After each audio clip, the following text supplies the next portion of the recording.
Lalaki. So meron na kaming 4 ngayon. Laki-laki pa ng tiyan ng mga pig. Oh, sobrang laki. Ang laki. Oh. Pinakamalaki, no? Kaya nahirapan eh. Number 5 yan. Gagawin meron pang 10.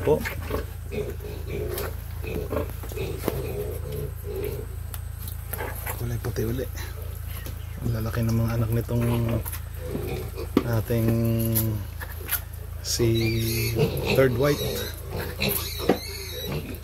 Si third white mama.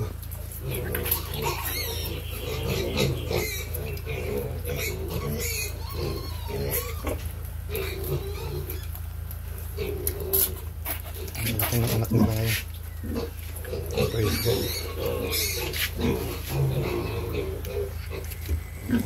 Time check po mga minamahal na mga ka-hillside, mga ka-farmers. Mag-aalas 10 na po. Binalikan ko po itong atin pong pinapaanak na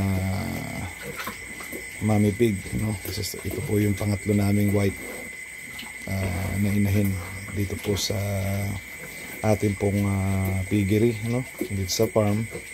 At binigyan niya po tayo as of the moment po ng 10 napakalalaki at malulusog na mga piglets. Ano po, 10 po sila lahat, ano? 2, 4, 6, 8, 10, ano?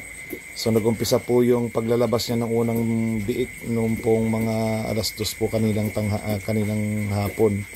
Inabot po na po tayo ng gabi kasi medyo malalaki po yung pagitan nung paglalabas niya ng piglets kasi ang lalaki. Sobrang lalaki po, makikita niyo po, sobrang lalaki at ang lulusog po nitong ating pong mga bagong piglets. Ano po? Iba-ibang kulay po nila kasi ano po yung ating pong barako. Yung barako po yung ginamit po dito, sigurado na similya ano ay maaaring pitrain of Duroc. So kita nyo naman po, ang lusog po nila, ang lalaki ng ating pong mga biik. So sobrang blessed na rin po tayo. Nagpapasalamat tayo kay Lord sa panibago na namang blessing na binigay niya. No, second parity po ito nitong aming inahin ito, pangalawang panganganak niya po ito. So praise the Lord sa panibagong blessing, ano, mula po dito sa Blessed Hillside Integrated Farm, sa ating pong piggery. Ano po, to God be the glory sa kanyang kabutihan dahil binigyan niya na naman tayo ng panibago na namang blessing, no? To God be the glory.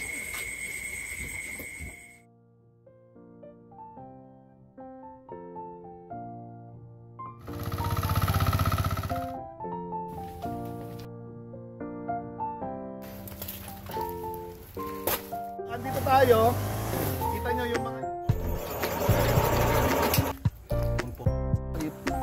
talagang gusto.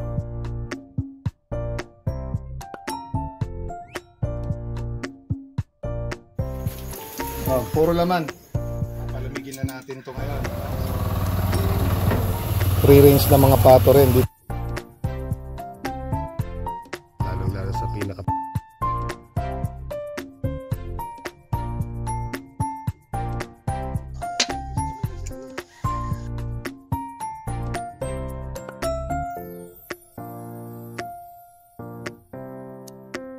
Yan, nahagis, yun.